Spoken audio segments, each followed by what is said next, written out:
You're listening to B2B Revenue Acceleration, a podcast dedicated to helping software executives stay on the cutting edge of sales and marketing in their industry. Let's get into the show. Hi, welcome to B2B Revenue Acceleration. My name is Dan Seabrook, and I'm here today with Mike Simmons, CRO at CyberSafe. Hi, Mike. How are you? Hey, Dan. I'm doing great. How are you? Yeah, I'm good. Thank you. Very good. Cool. So Mike, thanks for joining us today. The main topic for today's conversation is around the acronym that you've developed. The specific topic is actually Dare to Grow, establishing alignment across revenue teams. We'll dive into that and your acronym that you've developed shortly. But before we do that, can you just give us a bit of background on yourself as well as your company, CyberSafe? Yeah, so I'm based in the States. Background in operations, what in the past would have been called account management or implementation success, and today now would be more customer success. Spent some time as an individual contributor on the sales side. Have then had an opportunity to lead sales teams and build sales teams, and I've recently joined CyberSafe as a CRO here in January. So I'm just coming out of my first 90 days inside a new organization, which is always an interesting and fun time period. Cool. Yeah, absolutely. And in terms of your company, CyberSafe, so what exactly are you doing? Yes, we're a British cybersecurity and data analytics company. Our primary focus is on reducing ambiguity when it comes to human cyber risk, and that's both at an individual level, so what people know, what people do, how people think, and then at an organization level, how the what's known across the organization, what kind of behaviors are we seeing across the organization, and how does the organization think as it relates to security. Our software helps to de-risk organizations or reduce risk in organizations by leveraging behavioral science to help change behavior over time.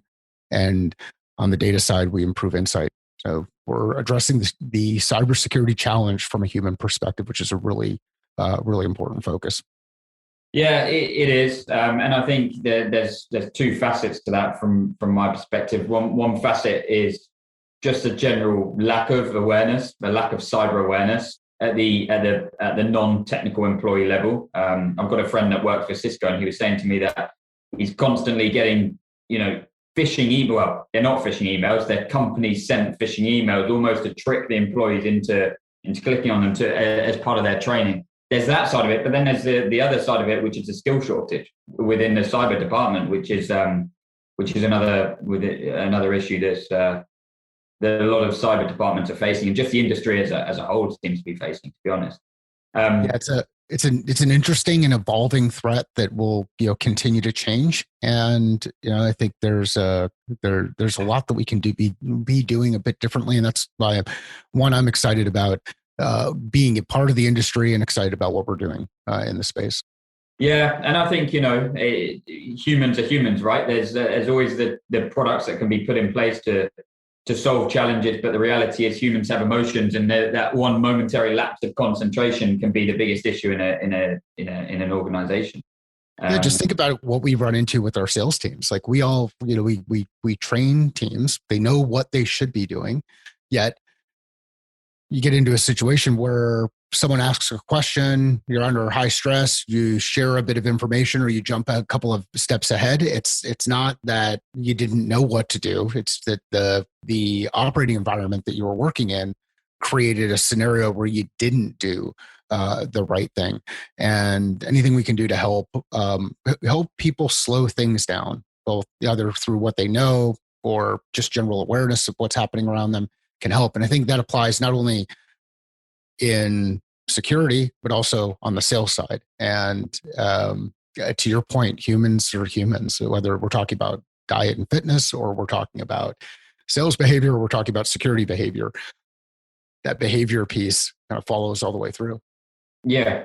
And actually that's probably a nice segue into diving, more into the conversation that we're going to have today. So, you mentioned about humans, whether it being in the sales side, whether the security side, doing the right thing. And I think you've been a big proponent in your past career around helping teams align, helping teams work together to do the right things, and obviously move businesses in the right direction.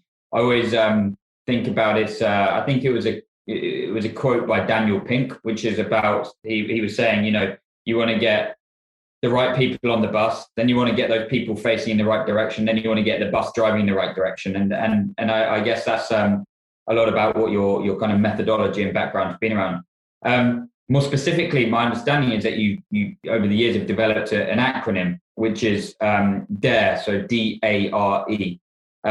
So could you explain more about that? I don't know if an acronym is doing it a disservice or whether it's a methodology, but could you give us some background on that and what what impacts that has and the importance that has on teams being able to work together towards the same objective? It's one of those things where you just kind of stumble upon it when you're writing things up on a whiteboard, and you realize, wow, the makeup of the team actually spells a word. And so the focus here is demand. So what are we doing to generate demand in the marketplace, from maybe a one-to-many, a one-to-one, leveraging channel partners. So demand is the first letter. And then in the middle, we have acquisition. And if we're not acquiring customers, we're not going to be in business very long, any business out there, unless you're going down the constantly funded route. And even then, in order to get funding, you need to be able to demonstrate an ability to acquire customers. So demand is the first category. Acquisition is where money comes into the organization. And then we move into retention and expansion. So how do we make sure that we keep those customers that we bring on board? And one way that I've found throughout my career to keep customers is to have them expand. And it's rare that an organization that you're working with churns if you're expanding the things that you're doing inside the organization, whether that's delivering additional products and services inside the organization or increasing the scope of the audience that you're reaching out to. And I was on a video conversation with a member of the team, and as these are 3 buckets that we've been focused on for years, the acronym just kind of popped out. So we started saying, okay, how do we make this a little bit more simple? How does it become more clear across the organization what we're doing? And there's where the dare to expand and grow came from. So demand, acquisition, retention, and expansion. Traditionally speaking, a lot of organizations would look at this as marketing, sales, and success or account management. There's a lot of bias that comes with some of those words and some misalignment that comes with some of those words. So we've been very deliberate, or I've been very deliberate in focusing on demand, acquisition, retention, and expansion. Okay, cool. And you mentioned about those three teams, 3 departments working typically as part of that process of sales, marketing, and customer success or operations or account management, whatever it's called in a given organization. But in terms of getting those teams to buy into a goal, work together, where do you start with that? I think the first place to start is clarity around what it is that we're trying to do and why we're trying to do it, and then who we're trying to do it for. And that's more on the business side. So what do we do? Why do we do it? Who do we impact? And then flipping that lens around and looking at it from a customer's perspective. What problems do they have? Who cares about those problems? And why do folks care about those problems? And if we understand the who, what, and why from both perspectives, we can then start to identify patterns inside there and see where those dots start to connect.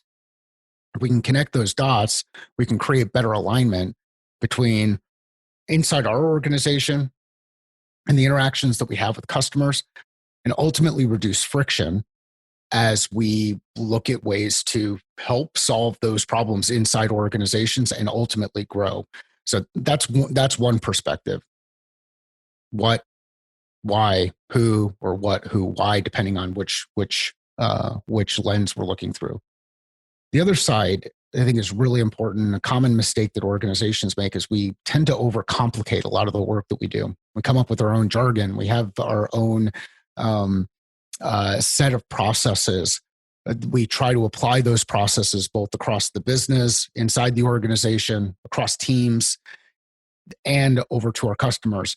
And we forget that there's multiple perspectives that we're looking at here. And those perspectives are the customer, what they're going through, the business, what the business is doing, whether it's from a forecasting perspective or just a general execution perspective, and then the rep, the person who's actually engaged with the organization day to day. So if we can simplify, if we can be clear about our perspective, which lens we're looking at the problem through, we can be clear about our perspective around the area of focus inside the business, and then we can simplify the tools and processes we apply. We can create better alignment across all of those teams and more consistency rather than talking past each other, where in one instance we're calling something, and I'm struggling to find a word here, but in one area I might be calling this a marker that I'm holding in my hand, an expo marker or a dry erase marker. And then in another instance, someone's calling it a pen for a whiteboard. And then in another instance, somebody's calling it something to write with. We are talking about the same thing, but we're talking past each other. We're creating confusion. We're creating a misalignment that creates potential friction and creates some challenges inside the organization. So it's about understanding perspective, applying tools, and really working to keep things simple. Yeah. No, that's very interesting. And I think the point you mentioned there around simplicity, just not overcomplicating things, using simple language, using consistent language within your business and with your customers is really important. We see it in our business. We're a service business. We are in the business of supporting our customers to generate opportunities, pipeline, revenue. But it's super important at the outset that we all have a clear understanding, and we're singing from the same hymn sheet as to what is an opportunity. How do you define a pipeline opportunity? How do you define, well, revenue is a fairly straightforward one, but what does a first meeting look like? Because we could get 3 months into an engagement and think we're doing a great job, but our customer has a very different perception as to how successful our program is if we don't have that alignment. And that's one of the things I'm often asked in our sales processes by customers. And it's a good question, in programs that are unsuccessful, where does it go wrong? And one of the first thing I always say is lack of clarity or disconnect around the language we're using and what the expectations are and what both parties see as a successful outcome. In your view, to get teams to work in alignment, do you feel that as a CRO, let's say, because in a lot of businesses, CROs have responsibility for sales, marketing, account management, customer success, in some instances pre-sales as well, right? They can have oversight over all facets. Other businesses, you've got a VP sales, you've got a CMO, you've got a VP of customer success. In your view and in your experience, where do you see it being? Is it as black and white as saying, well, if you've got a CRO, let's say, that oversees all functions, it's easier to get alignment than if you have VPs for different functions? Or is it more a case of getting the right tools in place, the right language, the right processes, and actually it doesn't matter how you structure your business? I think it's a tough question because there are organizations who will use a structure different than the structure that we use at SibeSafe, and they will create a high level of alignment because they pulled together the right people on the bus. They've got the bus going in the right direction, and everybody knows that they're actually on a bus. Sometimes people wonder if they're on a bus or are they on an airplane. And in those instances, you can create a high level of alignment where you have high performing teams working really well together. In another way that you can do it is you can build the team together from the beginning. And whether one way is better than the other, I'm sure there are more opinions than there are people out there who do this stuff that would be able to say, this is why you should do it this way, or this is why you should do it that way. inside our organization, we chose to go the route of let's bring everything into the revenue umbrella, or underneath this revenue umbrella, because it's really important for us to be able to support customers from the point where they don't even know that we exist to the point where they are so excited and they're going to shout from the rooftops that this is the most amazing solution in the entire world and it's helped us solve problems. And if we're all part of the same team that they're working with throughout that process, we should reduce friction around some of the conversion points that happen when they move from prospect to customer to growing customer, because the people inside the organization that they're interacting with likely change as we continue to specialize. The thing that doesn't change is the brand that they're working with, the technology that they're working with, the tools that they're working with on our end. And the other thing that doesn't change is them. They're still the same company. Now, even on their side, the people might change a little bit, but we've gone this route because we want to create an experience that allows for a high level of alignment, reduced ambiguity across the entire team. Could we have done it another way? Absolutely. Might we do it another way as we go forward? Sure. There are a number of different ways to get me in trouble with PETA, but there's a number of different ways to skin a cat. As we go through this, we'll figure out the best way and the right way, and this is the direction that we've chosen at the moment. As we focus on the revenue side of the organization and then communicate with the rest of the organization. So this is where it's not only alignment across our team, it's alignment across the organization, alignment across the customer base, and then ideally seeing all of those pieces kind of come together. So yeah, you could do it either way. This is the way that we chose to go. Okay. And see, we spoke a bit about there where, where to start when it comes to trying to drive alignment between different teams. And you spoke about the fact in your business, you brought it under that revenue umbrella, which if I'm honest, I'm seeing happen more and more. CRO as a job title was just a few years ago, just not around. It was VP sales, CMO. More and more often now there's some kind of dotted line from marketing into revenue. I'm absolutely seeing that. And you're seeing more and more phrases, growth and revenue as well, and so it's constantly evolving spectrum, I guess.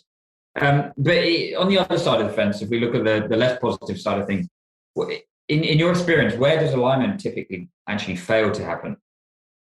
Yeah, I think the biggest challenge with alignment is when people start operating from the perspective of driving their own personal agendas. Mm-hmm. So you can get in one of those instances where you talk about the organizations being separate. And I was inside one of those organizations a number of years back.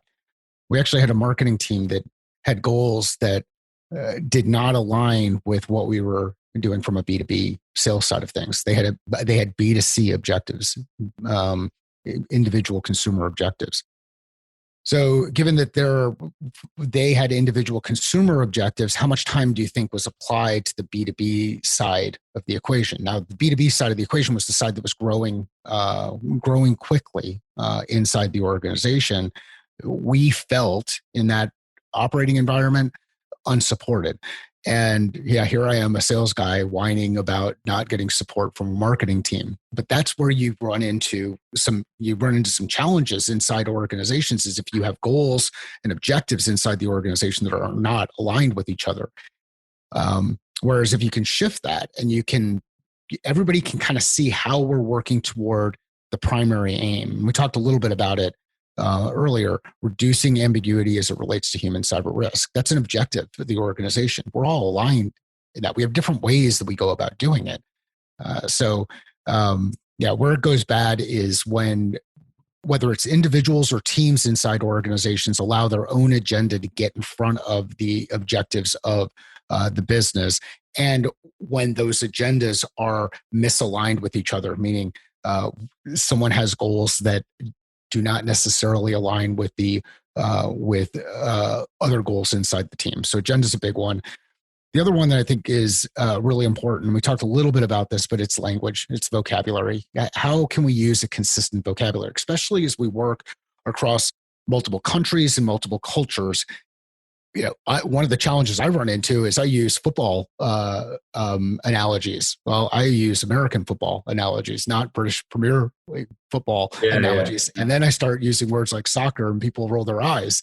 So there's a gap that you have from a language perspective. And that's another area where we can create a misalignment and some confusion. Now, those are a little bit easier to overcome, and once you overcome them, things start to accelerate. But I think it's personal agendas, team agendas, and vocabulary create a lot of challenge in alignment, and that ultimately will create more friction inside the business, and it'll start to slow down growth.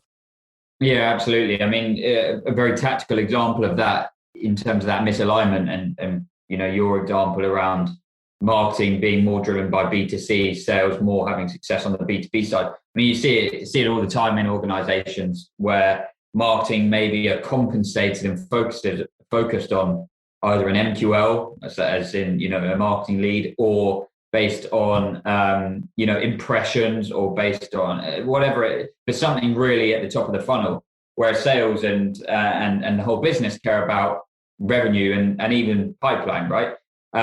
Thankfully, I'm seeing more and more organizations focus marketing on a pipeline number or a revenue number, which is a much more meaningful metric to track.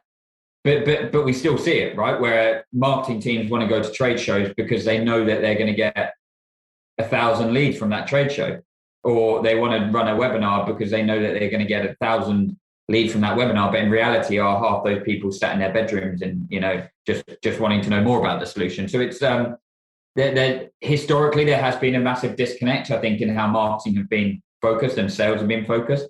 Thankfully, it seems to be reducing. One of the reasons for that historically, I think, has been around compensation, which is probably the biggest driver in a lot of instances. How can people selfishly earn more money?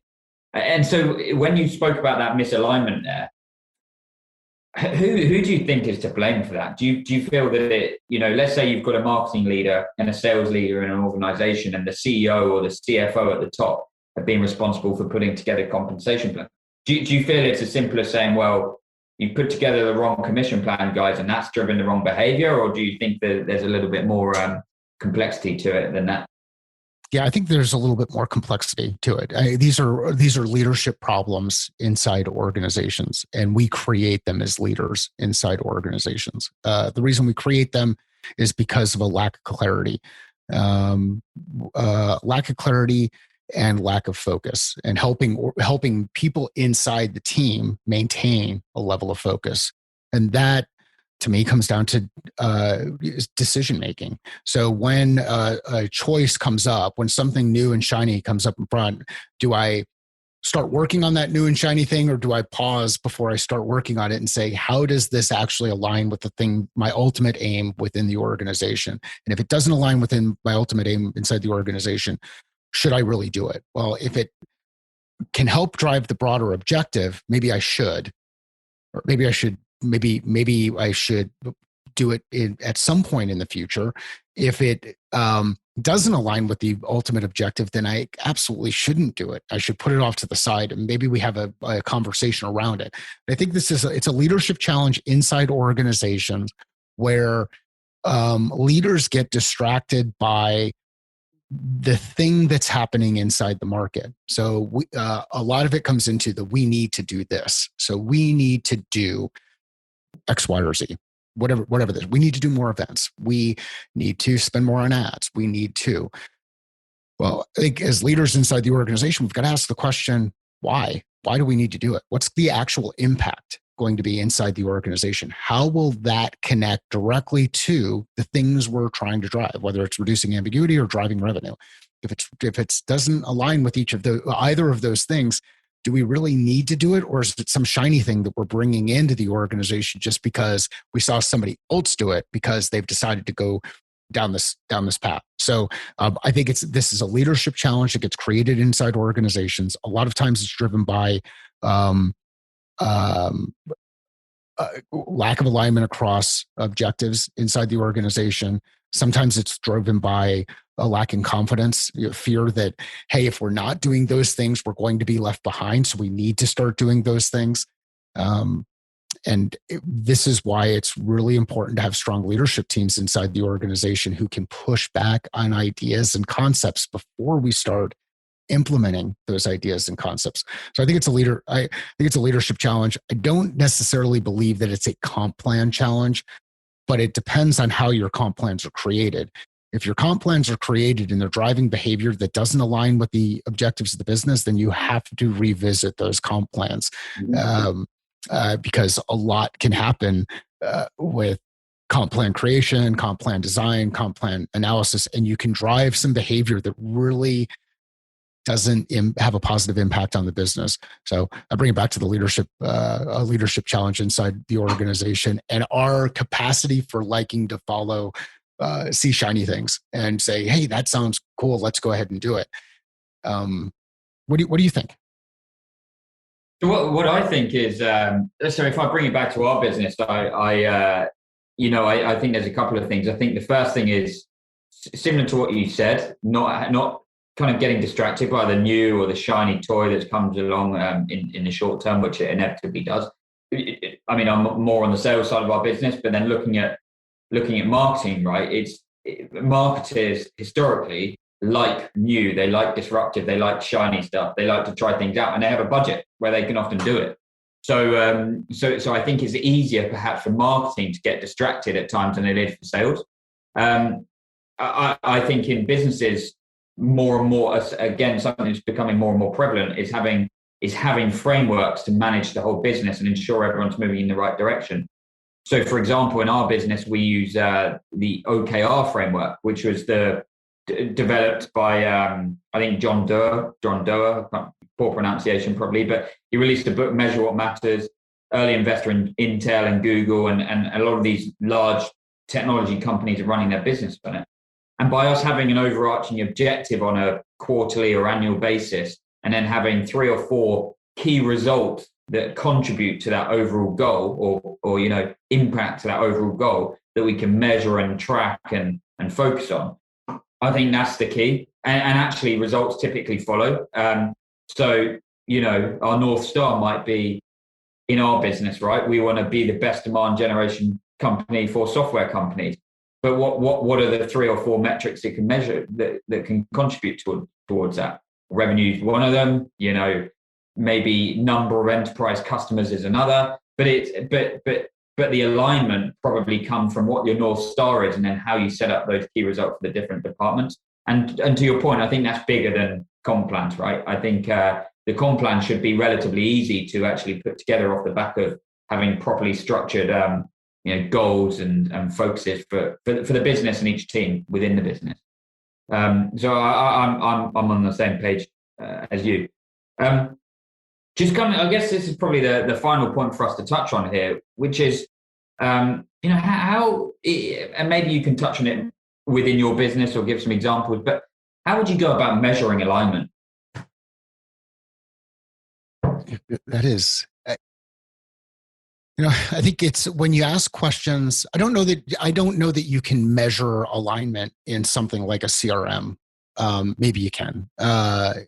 Maybe there's a way to do it because things are improving from a speed perspective. That might be an output or the impact of alignment. You can survey data. You can use surveys as a way to gather information and start to look at specific indicators. Do we use the same language when describing the problem that exists out there? Do we use the same language when describing why customers elect to do business with us? Do we use the same language when talking about why customers aren't the right fit or why they might not do business with us? So some survey data, which ends up being a bit qualitative. I think survey data would help. I think getting out there and having conversations with people about do they enjoy the work that they're doing? Do they feel like they're having an impact on the business? Do they feel like they're having an impact on the companies that they work with? if they don't feel like they have that impact, then you probably are misaligned someplace. You either have the wrong people in the wrong place, or you're not clear about what kind of impact that we're having.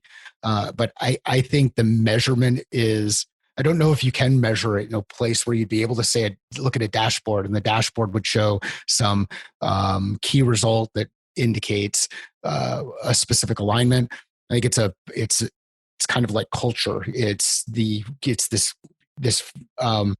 indicators that you have inside the organization that there are things that are coming together and not completely disconnected. So I don't know if, as I'm going through and giving a really bad answer to this, I'm realizing that I don't know that you can measure it with traditional measurements. You actually have to go back out and do a lot of the things that many of us are struggling with over the last 12 months or so. You've got to get into this management by walking around or by wandering around. You've got to go and engage with your team and your people and start to see, hey, are we excited? Is our internal, our employee net promoter score high, or is it low? If our ENPS is low, why is it low? Is it low because there's a lack of alignment inside the organization? Maybe that's an indicator of alignment inside the business. Great question. I'm going to have to think about it.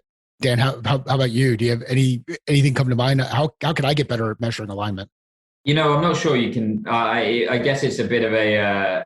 I'm not sure it's the best question in the world. Obviously, we want to measure everything, but I'm not sure. As we're speaking here, you can measure it, right? I think there's certain things in business which aren't necessarily measurable. They're probably more so a feeling, and there's probably other elements, to your point, which you can measure that kind of give the feeling that the teams are aligned and that we're going in the right direction. And maybe that's having that North Star, knowing exactly where you want to go as a business. Are the other, leading and lagging indicators surrounding that North Star going in the right direction? And if so, that's probably a good indication that the teams are aligned. I also think there's an element of, to your point around, employee satisfaction, employee culture, lack of churn in the business, probably a pretty good indication that teams are aligned, teams are enjoying their work, teams are being productive. But yeah, I think you're right. I don't know that there is a tool set or a metric out there suggested for alignment within business, and maybe we need to try and do some research around that, and I'll get back to you on it. Okay, so anyway, Mike, so we're kind of moving towards the end of our conversation here. Really enjoyed it, actually. It's been great to chat to you. I'm sure there's going to be other people that want to know more about this. So if that is indeed the case, how would you suggest they get in touch with you or indeed your company? So I'm on LinkedIn. It's Mike Simmons on LinkedIn. If you just do a search for Mike Simmons and CybeSafe, you'll see me there. Happy to connect with folks on LinkedIn. Best place to go is cybesafe.com. That's CYBSAFE.com. And those are the two great places to connect with us. There's a live chat on the CybeSafe site that you can click on as well. Okay, great, wonderful. Well, thanks again, Mike. Great speaking to you. Thanks. So Mike is in Phoenix, in Arizona. So I'm in the UK. So it's 1:41 here and 5:41 a.m. Mike's time. So that's very early. So thanks for getting up early and speaking to us, and have a great rest of the day. Dan, it's been awesome. Thank you. Cheers, Mike.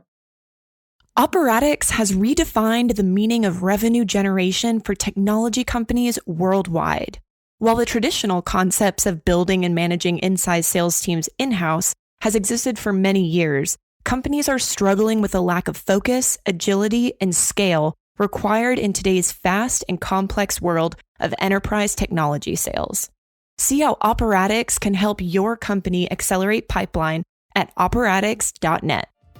You've been listening to B2B Revenue Acceleration. To ensure that you never miss an episode, subscribe to the show in your favorite podcast player. Thank you so much for listening. Until next time.